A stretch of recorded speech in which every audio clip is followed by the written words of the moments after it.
Good morning. Unit 13 hydrocarbons. Hydrocarbons इस unit में आपको चार चीजें पढ़ना है। एक एल्केन्स, दूसरा एल्कीन, तीसरा एल्काइन और चौथा एरीन्स। तो सबसे पहले आ रहे हैं इसमें एल्केन्स पर।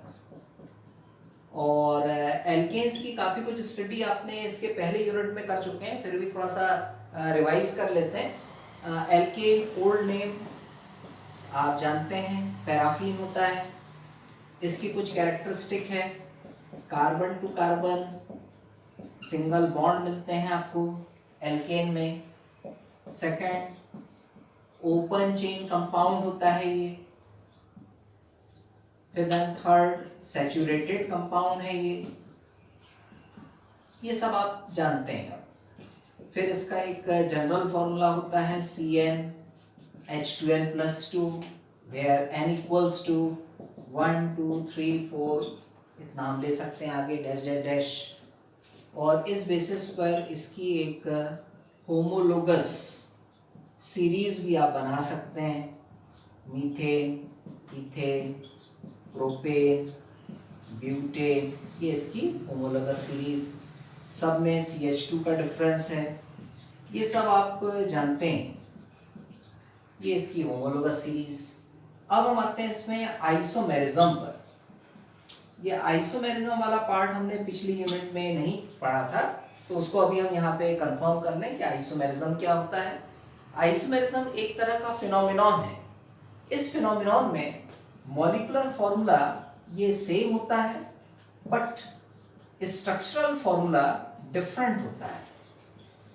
अब स्ट्रक्चरल फॉर्मूला डिफरेंट कैसे होगा, तो कोई एक एग्जांपल लेके चलते हैं, उसमें आपको बताएंगे कि स्ट्रक्चरल फॉर्मूला किस तरह से डिफरेंट होगा। जैसे मान लीजिए हमारे पास एक एग्जांपल है ब्यूटेन का।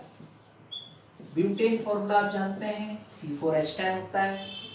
और यदि हमने इसका एक स्ट्रक्चरल फॉर्मूला बनाया है स्ट्रेट चेन के फॉर्म में, ये मॉल का फॉर्मूला चेक करें, 1 2 3 4 4 कार्बन है, हाइड्रोजन 10 3 4 5 6 7 8 9 10 हाइड्रोजन हो गए। इस कंपाउंड को हम बोलेंगे N-ब्यूटेन। ये हमारा पढ़ा हुआ है। अब इसमें से यदि हमने एक कार्बन को चेन से अलग किया ये, और फिर वैलेंसी पूरी कंप्लीट कर दिया, तो यहाँ पर ये आइसो ग्रुप है, तो इसे हम बोलेंगे आइसोब्यूटेन। अब दोनों ही कंपाउंड में यदि हम मॉल का फॉर्मूला चेक करें तो वही आ रहा है C4H10। कैसे? 1 2 3 4, ये हाइड्रोजन देखें 6 7 and 3 10 hydrogen. But structural formula देखेंगे तो दोनों के डिफरेंट। इसका मतलब both compounds are called isomer.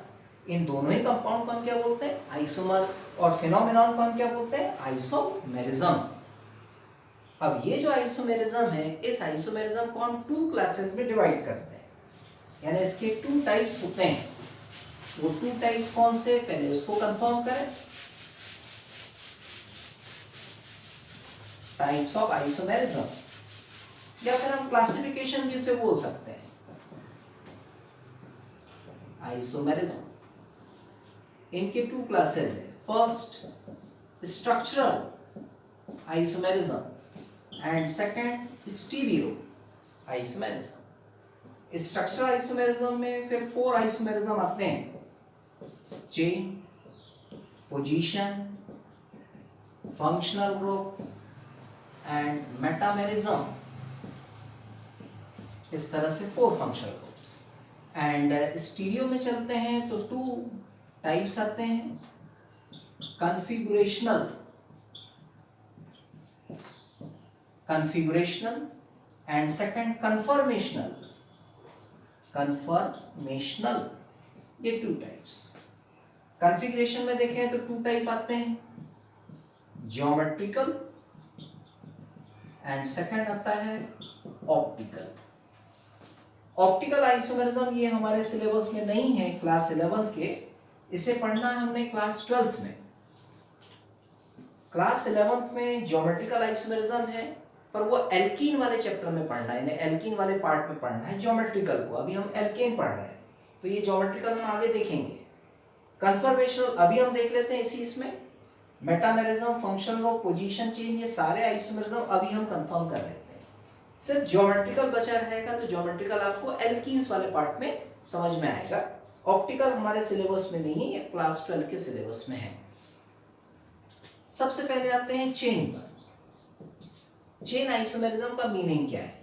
Change in chain, कि जब चेन में चेंज होता है तो उसी को हम बोलते हैं chain isomerism. Change in chain का मतलब है, जैसे मान लीजिए स्ट्रेट चेन है, एक ही चेन है, उसको यदि हमने ब्रांच बना दिया और ब्रांच बना दिया, तो ये जो अलग अलग आइसोमर बनेंगे, उन आइसोमर्स को हम बोलते हैं चेन आइसोमेरिज्म। फॉर एग्जाम्पल, एक हम एग्जाम्पल ले लें। हमने लिया है पेंटेन। अब पेंटेन मॉल का फॉर्मूला कैसे बनेगा? आपको पता है जनरल फॉर्मूला CnH2n+2 होता है एल्केन्स का, और पेंट का मीनिंग है n की वैल्यू हम 5 पुट कर दें इस फॉर्मूले में। n की वैल्यू 5 पुट कर दी तो फॉर्मूला बन गया C5H12, और C5H12 का एक फर्स्ट चेन आइसोमर हम बनाएं तो स्ट्रेट चेन में बनाएंगे। वैलेंसी हमने पूरी कर दी, H2 यहाँ H3 आ गया। मॉल का फॉर्मूला चेक किया, 1 2 3 4 5 कार्बन, हाइड्रोजन देखें 3 4 5 6 7 8 9 एंड 3 12 हाइड्रोजन हो गए। स्ट्रेट चेन है, एक ही चेन है, कोई साइड चेन नहीं है, इसका नेम है एन पेंटेन। अब इसका हमें आइसोमर बनाना है, तो स्ट्रेट चेन में से एक कार्बन को हमने चेन से अलग कर लिया। एक कार्बन को चेन से अलग कर लिया तो स्ट्रेट चेन में 4 रह गए, और हटे हुए कार्बन को सेकंड लास्ट प्लेस पे लगाया। यहाँ से शुरू करेंगे तो ये लास्ट हुआ, ये लास्ट हो, ये सेकंड लास्ट हो, यहाँ हमने लगा दिया। H3 H2 H H3 H3 ये हमने कर लिया। यहाँ देखिए ये ग्रुप आ गया है, इस ग्रुप को हम जानते हैं आइसो बोलते हैं। ओवरऑल पूरे कंपाउंड में 5 कार्बन्स हैं, इसलिए कंपाउंड का नेम आइसोपेंटेन हो गया। तो ये सेकंड आइसोमर, इन दोनों के मॉल का फॉर्मूला सेम। एक और आइसोमर हम बना सकते हैं, स्ट्रेट चेन में से एक कार्बन को और कम कर दें, उससे 3 ही कार्बन रहेंगे। पहला कार्बन यहाँ लगा हुआ था, और हटे हुए कार्बन को आप ऊपर लगा दें और वैलेंसी पूरी कर लें, H3 H3 H3 H3। इसका नेम होगा नियोपेंटेन। ये हो गया नियोपेंटेन। तो नियोपेंटेन, आइसोपेंटेन, नॉर्मल पेंटेन, ये तीनों ही हमारे चेन आइसोमर्स हैं। कैसे? ये स्ट्रेट चेन है, इसमें 1 ब्रांच है, इसमें 2 ब्रांचेस हैं। तो ब्रांच में चेंज आया है या चेन में चेंज आया है तो उसको हम बोलेंगे चेन आइसोमेरिज्म। फिर आते हैं सेकंड पोजीशन पर, पोजीशन आइसोमेरिज्म। उसको हम कंफर्म करें, पोजीशन आइसोमेरिज्म। पोजीशन आइसोमेरिज्म का मीनिंग है change in the position of side chain. Side chain की पोजीशन हमें चेंज करना है। इसके लिए कोई हम एग्जांपल ले लें। बेस्ट हमने लिया है हेक्सेन। फॉर्मूला देखें हम, CnH2n+2, इसी जनरल फॉर्मूले का यूज करते हुए बनाए। हेक्स का मतलब है n की वैल्यू 6, यहाँ पुट करें, C6H14 हो जाएगा हेक्सेन। और इसमें हमने एक स्ट्रक्चर कुछ इस तरह से बनाया है। वैलेंसी पूरी करें, H3 H H3 H2 H2 H3। इस कंपाउंड का हमें IUPAC नेम देना है। स्ट्रेट चेन हमारी 5 कार्बन्स की है, 5 कार्बन की है, तो वर्ड रूट हमने ले लिया है पेंट। सिंगल बॉन्ड है, सो एन पेंटेन। नंबरिंग यदि इस एंड से करते हैं तो first second third fourth place पे मिथाइल। इस एंड से करें तो फर्स्ट सेकंड पर मिथाइल, ये लोएस्ट है, तो नंबरिंग 1 2 3 4 5 हो जाएगी। सेकंड प्लेस पे मिथाइल है, सो हम इसको लिखेंगे 2 मिथाइल पेंटेन। मतलब मिथाइल ग्रुप जो साइड चेन है उसकी पोजीशन सेकंड।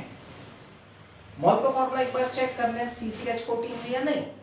1 2 3 4 5 6 कार्बन है। हाइड्रोजन देखें 3 3 6 7 8 9 10 11 एंड 3 14 है। मतलब मॉल का फॉर्मूला यही है, स्ट्रक्चर फॉर्मूला ये बना।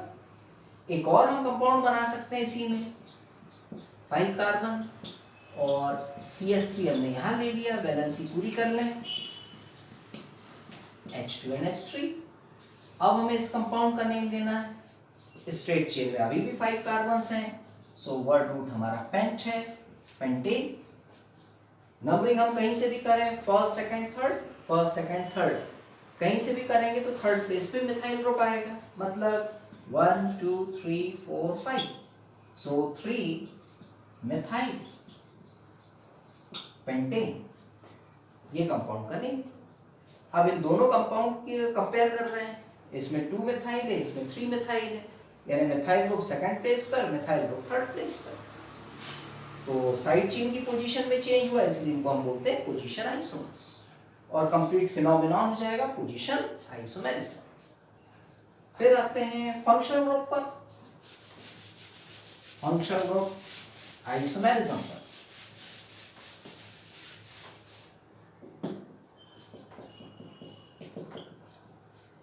फंक्शनल ग्रुप आइसोमेरिज्म का basic meaning change in functional group, मतलब जिसमें फंक्शनल ग्रुप ही बदल जाएगा। जैसे कोई एक एग्जांपल ले लें, C4H10O, ये हमारे पास कोई मॉलिक्यूलर फॉर्मूला है। एक हमने इसमें कंपाउंड बनाया C4H9OH, यहां फंक्शनल ग्रुप देखिए OH है, मतलब ये अल्कोहल है। मॉलिक्यूलर फॉर्मूला मिला है 4 carbon, hydrogen 9 and 1 10, 1 oxygen 1 oxygen. और एक हम ईथर ले रहे हैं C2H5O, C2H5, ये कंपाउंड हमारा ईथर है। मॉलिक्यूलर फॉर्मूला चेक करें, 2 and 2 4 कार्बन, 4 कार्बन है, हाइड्रोजन 10, 5 and 5 10 10, 1 ऑक्सीजन 1 ऑक्सीजन। तो एक अल्कोहल है और एक हमारा ईथर है, तो ये अलग अलग हमारे फंक्शनल ग्रुप्स हैं इसमें, बट मॉलिक्यूलर फॉर्मूला सेम है, इसलिए इन्हें हम क्या बोलेंगे, फंक्शनल ग्रुप आइसोमेरिज्म। फिर आते हैं मेटामेरिज्म पर।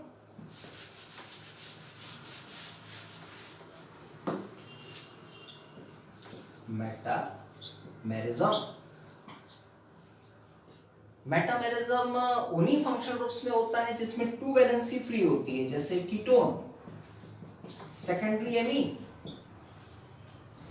ईथर, ये ईथर फंक्शनल ग्रुप है, ये सेकेंडरी एमीन है, और ये हमारा कीटोन है।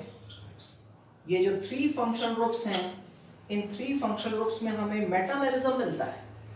मेटामेरिज्म होता क्या है, एक एग्जांपल से इसको क्लियर करते हैं। मान लीजिए हमारे पास C5H10O, ये कोई मॉलिक्यूलर फॉर्मूला है, और इस मॉलिक्यूलर फॉर्मूला से हम अलग अलग स्ट्रक्चरल फॉर्मूला बना रहे हैं, मेटामर्स बना रहे हैं। इसमें फंक्शनल ग्रुप होता है CO, ketonic group. Left side में हमने 2 कार्बन्स लिए, राइट साइड में भी 2 कार्बन्स लिए, carbon to carbon single show कर दिया। वैलेंसी कंप्लीट करेंगे, H2 ये तो 4 है, H2NH3। इस केस में देखिए हम लॉन्गेस्ट चेन 5 कार्बन एटम्स की है, लॉन्गेस्ट चेन ले लिया हमने 5 कार्बन एटम, नंबरिंग की 1 2 3 4 5। कंपाउंड का नेम देखें, पेंट, सिंगल बॉन्ड है, सो A, एंड थर्ड प्लेस पर ओन है, पेंटेन 3 ओन, O है तो ये E हटा देंगे, तो कंपाउंड का नेम हो गया पेंटेन 3 ओन। अब हमें मेटामर बनाना है, तो लेफ्ट साइड में यहाँ इथाइल ग्रुप के प्लेस पे खाली हम मिथाइल ग्रुप ले लें, यानी इथाइल को रिड्यूस करके मिथाइल बना दिया, और राइट साइड में यहाँ इथाइल के प्लेस पर कोई दूसरा ग्रुप लगा दें, और इसमें 3 कार्बन्स हैं, H2 H2 और H3। मॉल का फॉर्मूला पहले चेक करते हैं, 1 2 3 4 5, 5 कार्बन। हाइड्रोजन देखें, 3 4 5 6 7 and 3 10, 10 हाइड्रोजन्स, 1 ऑक्सीजन 1 ऑक्सीजन। ये जो हमारे पास कंपाउंड आया है, इस कंपाउंड को हम बोलेंगे मेटामर। मेटामर का मीनिंग क्या है, एक बार और कंफर्म कर लें। जो हमारे पास फंक्शनल ग्रुप है, कीटोन फंक्शनल ग्रुप, इसके लेफ्ट साइड में जो एल्काइल ग्रुप है उसमें चेंज आता है। जैसे लेफ्ट साइड में यहाँ इथाइल है तो यहाँ मिथाइल आ गया, राइट साइड में यहाँ इथाइल है तो अब प्रोपाइल आ गया। तो एल्काइल ग्रुप में जब चेंज आता है तो उसे हम बोलते हैं मेटामर्स, और फिनोमेनॉन को हम बोलते हैं मेटामेरिज्म। तो इस तरह से ये हमारे 4 स्ट्रक्चरल आइसोमेरिज्म हुए। अब हम आते हैं कन्फर्मेशनल पर, क्योंकि ज्योमेट्रिकल आपको एल्कीन्स वाले पार्ट में पढ़ना है, ऑप्टिकल हमारे सिलेबस में नहीं है। तो अब आते हैं कन्फर्मेशनल पर। कन्फर्मेशनल आइसोमेरिज्म ये क्या होता है, एक एग्जांपल से हम इसे क्लियर करते हैं।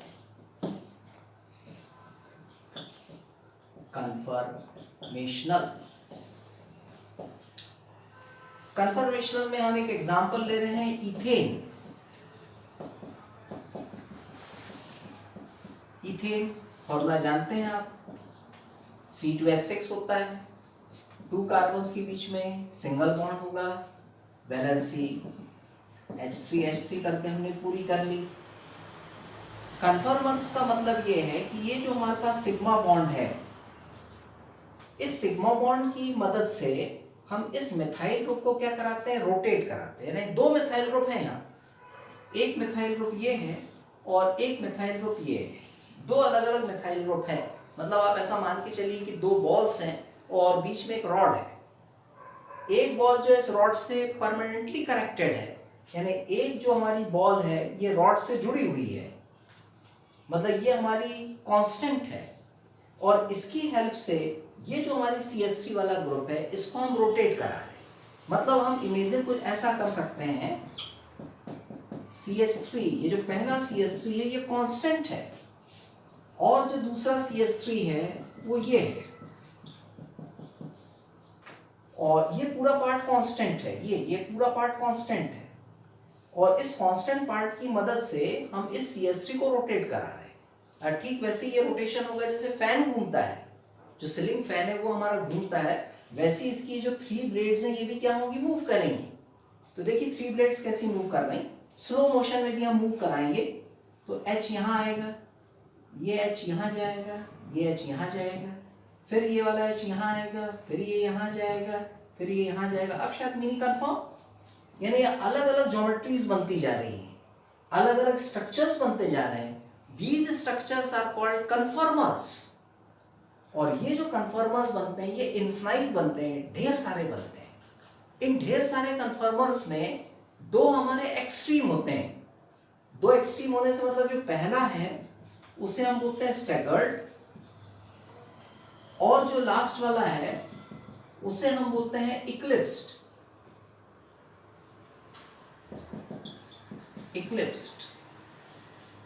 स्टैगर्ड एंड इक्लिप्स्ड, मतलब ये 2 मैक्सिमम हो गए। मतलब जब वो रोटेट होना स्टार्ट हुआ वहां से चलेंगे तो स्टैगर्ड, और जब वो खत्म हुआ उसका रोटेशन तब क्या होंगे, इक्लिप्स्ड। और इनके बीच में जितने बनते हैं वो सारे के सारे हमारे कन्फर्मर्स स्क्यू कहलाते हैं, उन्हें हम बोलते हैं स्क्यू। अब स्टैगर्ड और इक्लिप्स्ड इनको हम किस तरह से शो करें इथेन के मॉलिक्यूल में, तो शो करने के लिए हमारे पास 2 प्रोजेक्शन है। एक प्रोजेक्शन को हम बोलते हैं सॉहर्स प्रोजेक्शन, सॉहर्स प्रोजेक्शन के हिसाब से भी हम चलें तो जो पहला कार्बन है उसको डॉट के फॉर्म में शो कर रहे हैं, सेकंड कार्बन को भी हम डॉट के फॉर्म में शो करते हैं, और यहां पर हम एक इन्वर्ट वाई बना लें। मतलब ये 3 बॉन्ड्स हैं, H3 है, मतलब 3 CH बॉन्ड है, 1 2 3 CH बॉन्ड, और जो सेकंड CH3 है उसको हमने ये बना दिया, और यहाँ है carbon to carbon bond, sigma bond, ये सिग्मा बॉन्ड, ये हम चाहें तो H शो भी कर सकते हैं, H H H H H H।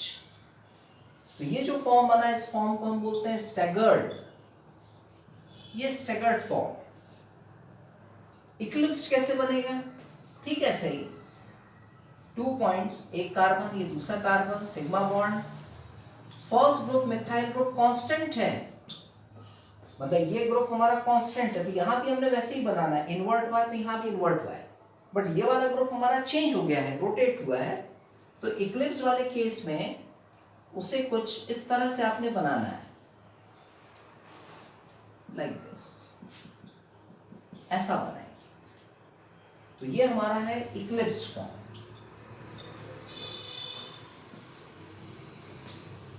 ये इक्लिप्स्ड हो गया, स्टैगर्ड हो गया अकॉर्डिंग टू सॉहर्स प्रोजेक्शन। अब न्यूमैन प्रोजेक्शन में हम कैसे शो करें? एक प्रोजेक्शन और है,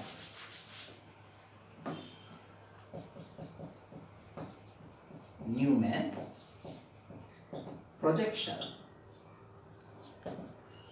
अब न्यूमैन प्रोजेक्शन को समझने के लिए बेस्ट हम इस पेपर का यूज कर रहे हैं। अब इस पेपर में थोड़ा सा इमेजिन करना पड़ेगा आपको। ये ऐसा मान के चलिए कि ये कंप्लीट सिग्मा बॉन्ड है, सिग्मा बॉन्ड। यहाँ फर्स्ट कार्बन एटम है, यहाँ सेकंड कार्बन एटम है, यहाँ फर्स्ट कार्बन एटम, ये पूरा का पूरा हमारा सिग्मा बॉन्ड है, यहाँ सेकंड कार्बन एटम है। इसको हमने यहाँ पे ऐसा रख दिया है इस टाइप से, तो हमारे फिगर में सिर्फ यही सर्कल जज होगा, मतलब ऐसा। ये पीछे वाला ये जो पूरी रॉड है, जो सिग्मा बॉन्ड है, ये जज नहीं होगी, ना ही ये पीछे का सर्कल जज होगा। हमारा सिर्फ यही पार्ट जज हो रहा है। इसके सेंटर में कार्बन है ये, और यहाँ जो फर्स्ट मिथाइल ग्रुप है ये कांस्टेंट है। कांस्टेंट होने का मतलब इनवर्ट वाई इस फॉर्म में, जैसे यहाँ इनवर्ट वाई है तो यहाँ भी हमने इनवर्ट वाई दे दिया। ये तो फर्स्ट कार्बन था। जो सेकंड कार्बन ये पीछे है, इसमें भी 3H हैं। स्टैगर्ड में क्या होता है, वो जो 3H हैं वो मैक्सिमम डिस्टेंस पे होते हैं। मैक्सिमम डिस्टेंस से मीनिंग H H H, ये हम शो करेंगे। ये स्टैगर्ड फॉर्म हो गया। और जो इक्लिप्स्ड फॉर्म है, इक्लिप्स फॉर्म में ये फर्स्ट कार्बन वैसे ही रहेगा। इक्लिप्स का मतलब ये है छुपाना, छुप जाना। कैसे? जैसे मान लीजिए यहाँ पर कार्बन है, ये CH बॉन्ड, यहां से हम देख रहे हैं तो पीछे जो कार्बन होगा उसमें भी CH बॉन्ड होगा। CH CH एक दूसरे को छुपा देगा, पर यदि हम छुपा लेंगे तो डायग्राम से इतना ही बनेगा, पर हमको तो डायग्राम में शो करना है। इसलिए वो जो हमारे पास पीछे का CH बॉन्ड है, इसको स्लाइड थोड़ा सा हमें दिखाना पड़ेगा।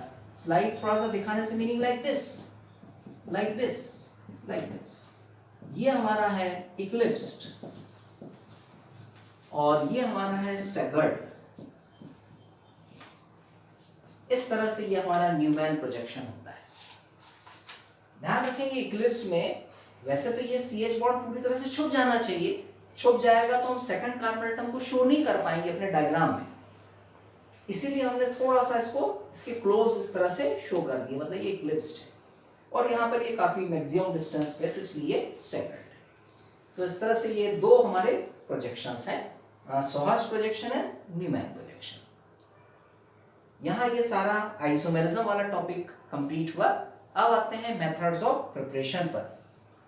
Methods of preparation of alkane. Alkane को बनाने की कौन कौन सी मेथड्स हैं हमारे पास?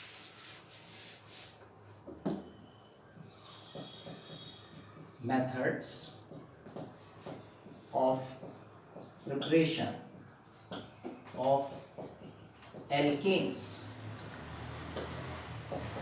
First method, from unsaturated hydrocarbon, कि भाई अनसैचुरेटेड हाइड्रोकार्बन से हम कैसे बने? Unsaturated hydrocarbon like ethene. Unsaturated मतलब इसमें डबल ट्रिपल बॉन्ड होगा, इसमें हाइड्रोजन की रिएक्शन हम करा रहे हैं in the presence of nickel catalyst. तो एक H यहाँ कनेक्ट होता है, एक H यहाँ कनेक्ट होता है, तो CH3 सिंगल बॉन्ड CH3 बन जाता है इथेन। ये मेथड हो गई हमारी प्रिपरेशन। ऐसे ही एल्काइन में चले, एल्काइन मतलब इथाइन, इसमें भी H2 की reaction in the presence of platinum catalyst ले लें, 2H2 की रिएक्शन कराएंगे, एक H यहाँ, एक H यहाँ, ट्रिपल डबल में ब्रेक होगा, फिर एक H यहाँ, एक H यहाँ, तो डबल सिंगल में ब्रेक हो जाएगा, तो CH3 सिंगल बॉन्ड CH3। पहले से ही एक H था, 2H और आ गए तो C के साथ H3 हो गया। पहले से एक H है, 2H और आ गए तो H3 हो गया, ये बन गया हमारा इथेन। हाइड्रोजन का आपने एडिशन कराया दोनों ही रिएक्शन में, Therefore these reactions are called hydrogenation reactions. Hydrogenation reaction ये भी हम इसे कहते हैं क्योंकि यहाँ हाइड्रोजन का एडिशन हुआ है. Therefore these reactions are called hydrogenation reactions. तो ये पहली मेथड थी. अब आते हैं सेकंड मेथड पर. From alkyl halide. Alkyl halide से हम कैसे बनाए? RX से हम डिनोट करते हैं एल्किल हैलाइड को. और इसमें भी फिर दो मेथड्स आती हैं. फर्स्ट मेथड एल्किल में CH3Cl CH3 ले सकते हैं, हैलाइड का Cl ले लिए. इसमें भी H2 की reaction in the presence of zinc and hydrochloric acid. इनकी प्रेजेंस में हम रिएक्शन करा रहे हैं. H एंड Cl HCl के फॉर्म में बाहर निकल गए और एक H जो बचा हुआ है वो CH3 से जुड़ जाएगा. एक H CH3 से जुड़ गया तो कंपाउंड बन गया CH4. तो इस तरह से ये हमारी रिएक्शन हुई और एल्केन का हमने प्रिपरेशन कर लिया, पर्टिकुलरली मीथेन बना लिया. ये हमारी फर्स्ट रिएक्शन थी. फिर आते हैं सेकंड रिएक्शन पर. सेकंड रिएक्शन है वुड्स रिएक्शन. वुड्स रिएक्शन में हमने CH3Cl जो एल्किल हैलाइड है इसके 2 मॉलिक्यूल्स लेना है. अब 2 मॉलिक्यूल्स कैसे? CH3Cl के सामने हम ट्वाइस नहीं लगा लेंगे. एक CH3Cl यहाँ ले रहे हैं, दूसरा CH3Cl यहाँ लेंगे और इस मॉलिक्यूल को पलट देंगे. पलट देने से meaning Cl single bond CH3. अभी भी ये CH3Cl ही है, CH3Cl ही है ना. ये भी CH3Cl, ये भी CH3Cl. और ये जो दो मॉलिक्यूल हैं इनकी हम सोडियम से रिएक्शन करा रहे हैं. सोडियम के 2 एटम्स ले लिए. इतना पार्ट हम बाहर कर दें जो बॉक्स में दिया है, इस पार्ट को हम बाहर कर रहे हैं, मतलब ट्वाइस NaCl बाहर कर दिया. तो CH3 CH3 को हमने एक दूसरे से जोड़ दिया है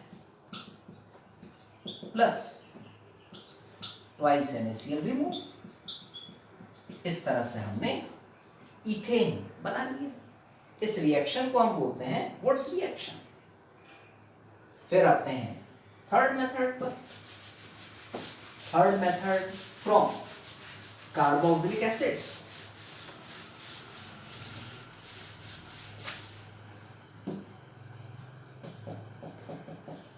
फ्रॉम कार्बोक्सिलिक एसिड्स. इसमें भी दो मेथड्स हैं.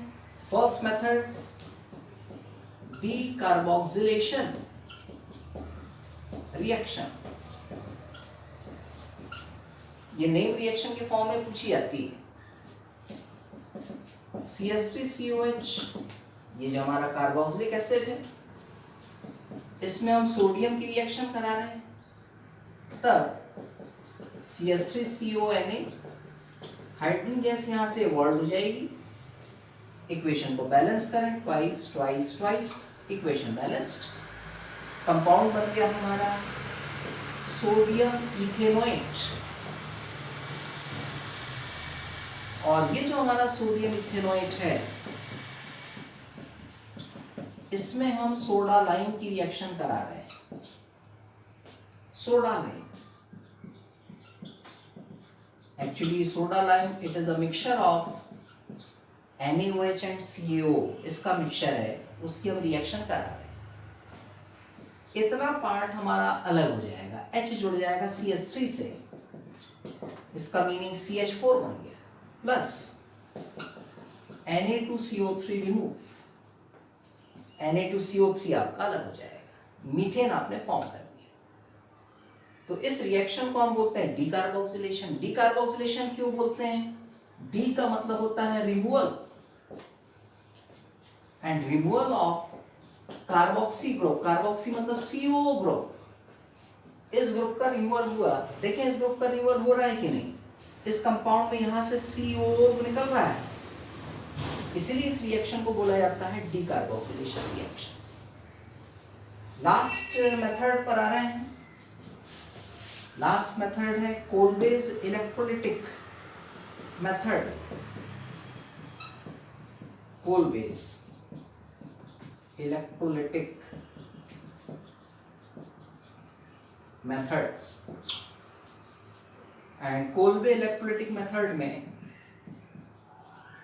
हमारे पास जो कार्बोक्सिलिक एसिड है, पहले हम इसका सोडियम सॉल्ट बना लें, CH3CONe प्लस H2 जैसे ऊपर बनाया था हमने। और ये जो हमारा सोडियम सॉल्ट है इसका हम इलेक्ट्रोलिसिस करा रहे हैं, मतलब इलेक्ट्रोलिसिस ऑफ CH3CONa, इसका हम इलेक्ट्रोलिसिस करा रहे हैं। इलेक्ट्रोलिसिस आपको पता है एक सेल में होता है, इस सेल को हम बोलते हैं इलेक्ट्रोलिटिक सेल, और इसमें 2 इलेक्ट्रोड होते हैं, ये इलेक्ट्रोड्स हैं और ये बैटरी से कनेक्ट होते हैं। ये negatively charge plate, positively charge plate. Negatively charge को हम कैथोड बोलते हैं, पॉजिटिवली चार्ज को हम एनोड बोलते हैं। और यहाँ हम सॉल्यूशन फिल करेंगे CH3CONa का एक्वस सॉल्यूशन, और एक्वस सॉल्यूशन होने के बाद फिर अलग अलग रिएक्शंस हमारी बनेंगी। तो वो कैसी रिएक्शंस बनेंगी उनको हम यहाँ देखते हैं।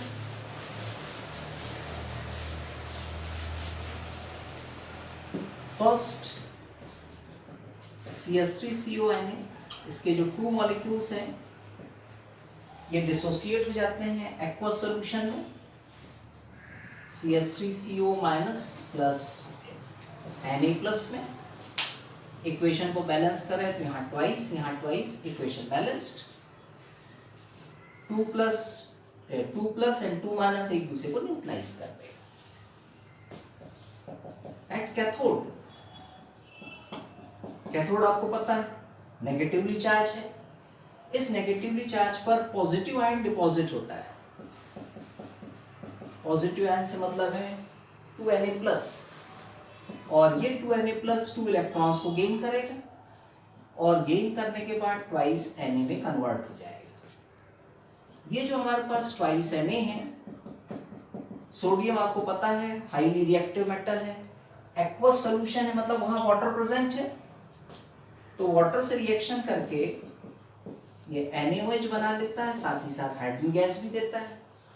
इक्वेशन को हम बैलेंस करें, यहाँ ट्वाइस लगा दें, यहाँ twice, equation balanced. 2Na balance, 4 hydrogens, 2N2 4 balance, 2 oxygen 4 equation balanced. मतलब कैथोड पे हमारी ये 2 सब्सटेंस बन गए, NaOH एंड H2। अब हम एनोड पर देखते हैं। एनोड पॉजिटिवली चार्ज, इस पॉजिटिव प्लेट पे कौन अट्रैक्ट होगा? Negative ion CH3CO-। एंड ये जो CH3CO- है ये अपने इलेक्ट्रॉन का लॉस करता है, और लॉस करने के बाद ये फ्री रेडिकल बनाता है, फ्री रेडिकल।